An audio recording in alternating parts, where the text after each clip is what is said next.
Hello friends, PYQ series में आज जून 2013 का क्वेश्चन लेकर मैं आपके समक्ष प्रस्तुत हूँ। ये नेट पेपर 1 का क्वेश्चन है। ये क्वेश्चन में इस बार लैंग्वेज ज़्यादा है, तो हम लोग एक एक करके क्वेश्चन देखते हैं। पहला है WWW स्टैंड्स फॉर। ऑप्शंस है work with web, world wide web, अगला है world wide web and number 4 worth while web.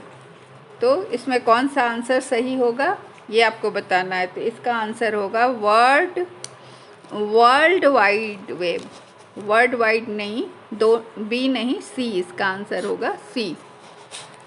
अगला क्वेश्चन है a hard disk is divided into tracks which is further सब divided into.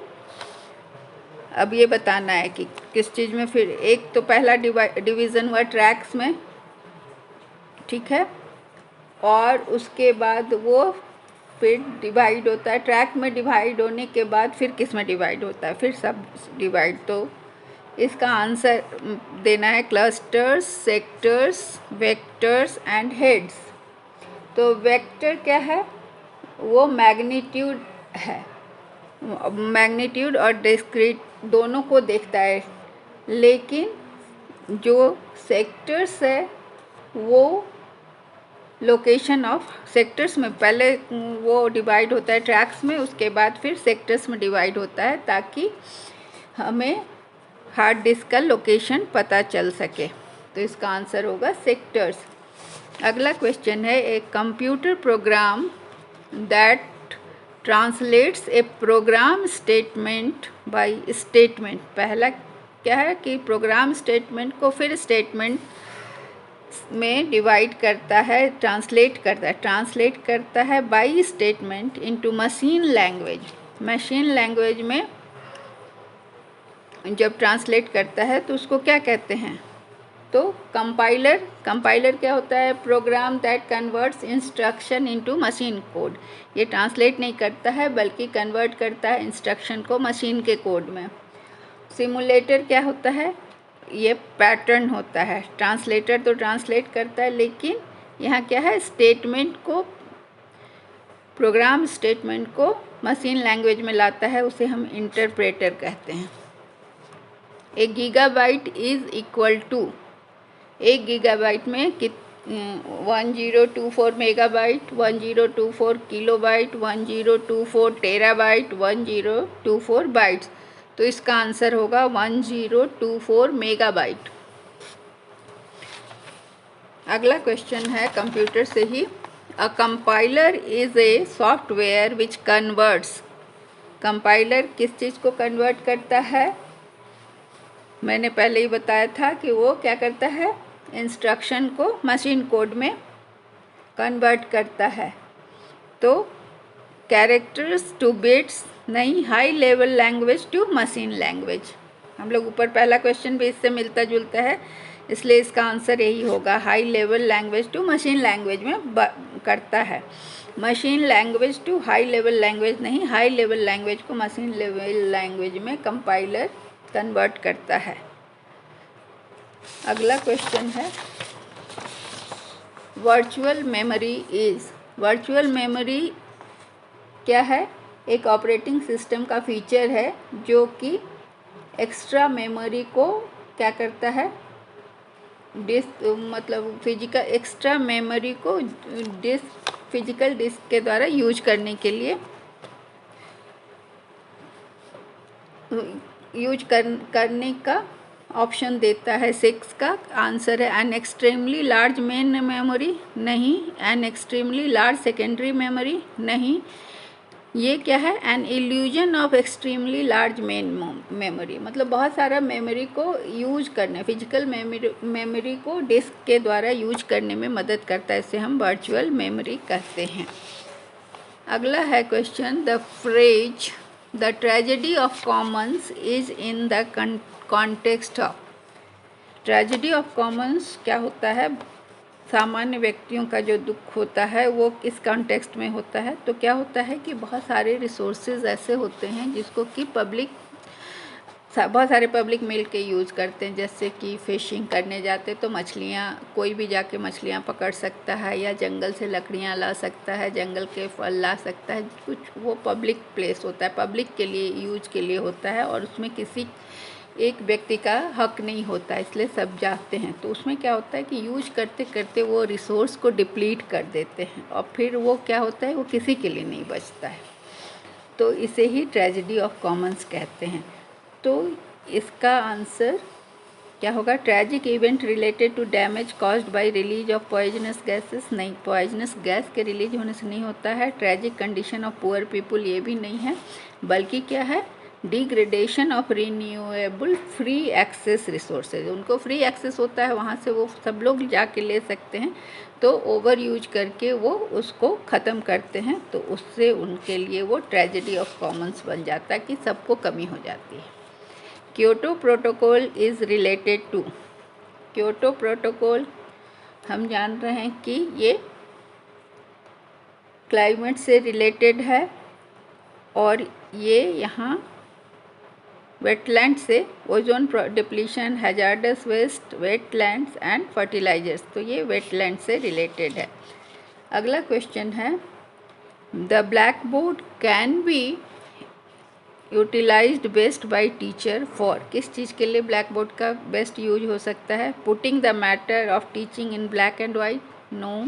Making the students attentive, नहीं, blackboard का use करते समय तो टीचर उधर घूमते हैं, तब तक बच्चे तो अटेंटिव नहीं होते हैं और हल्ला करने लगते हैं। तीसरा है writing the important and notable points, और चौथा है highlighting the teacher himself. Teacher him अपने को हाईलाइट नहीं करने के लिए यूज होता है, बल्कि writing the important and notable points.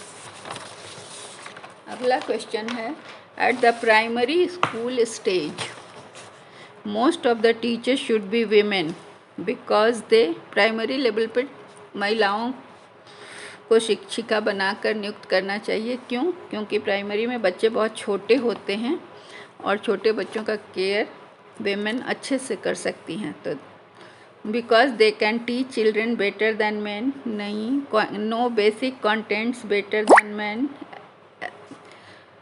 तीसरा, are available on lower salaries, ये भी नहीं।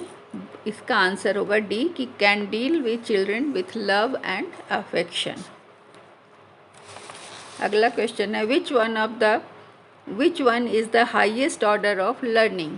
इसमें से कौन सा सबसे हाईएस्ट ऑर्डर है लर्निंग का? पहला है चेन लर्निंग। चेन लर्निंग क्या होता है कि जब कोई लर्नर है, वो पहले का सीखा हुआ 2 या अधिक जो चीज़ वो लर्न किया है उसको या कोई भी पिछली चीज़ों को छोटे छोटे स्मॉल स्टेप्स में करके उसको खुद कर लेता है, छोटे छोटे हिस्सों में बांट कर लेता है, तो उसे चेन लर्निंग कहते हैं। प्रॉब्लम सॉल्विंग लर्निंग में होता है कि वो प्रॉब्लम को सॉल्व करके कुछ सीख जाते हैं, न्यू नॉलेज आ जाता है उनको प्रॉब्लम सॉल्व करने से। स्टिमुलस रिस्पॉन्स लर्निंग में क्या होता है कि स्टिमुलस जैसे मिलता है वैसे रिस्पांस होता है, ये लर्निंग होती है इस तरह की। जैसे कि कोई रनर है, अगर रनिंग के लिए गया तो जैसे ही गन शॉट होता है उसके बाद वो रनिंग शुरू करता है, तो गन शॉट यहाँ स्टिमुलस हो गया और रिस्पांस हो गया उसका रनिंग। और चौथा है कंडीशनड रिफ्लेक्स लर्निंग। इसमें हमने देखा कि और ये कंडीशन रिफ्लेक्स लर्निंग में क्या होता है कि ऑटोमेटिक रिस्पांस होता है। जैसे कि हमने देखा था कि वो जो जैसे बेल रिंग करता है तो डॉग सैलिवेट होता है, ये साइकोलॉजी की थ्योरी है। तो एवरी टाइम जब बेल रिंग होता है तो खाना आता है और उसको लार टपकती है डॉग को, तो जब फिर क्या होता है कि खाना नहीं भी आता है और बेल रिंग करने से वो सैलिवेट कर लेता है। इसे कहते हैं हम conditional respond learning, conditioned reflex learning. तो इसका आंसर है हाईएस्ट ऑर्डर ऑफ लर्निंग यही है। अगला क्वेश्चन है, a person can enjoy teaching as a profession when he has control over students, commands respect from students, is more qualified than his colleagues, is very close to higher authorities.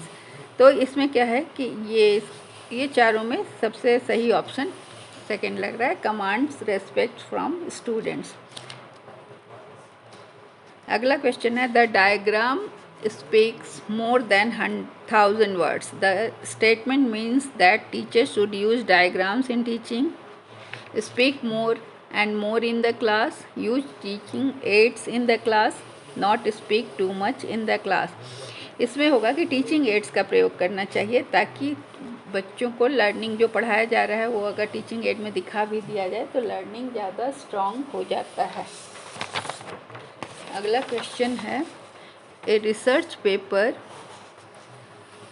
Is a compilation of information on a topic.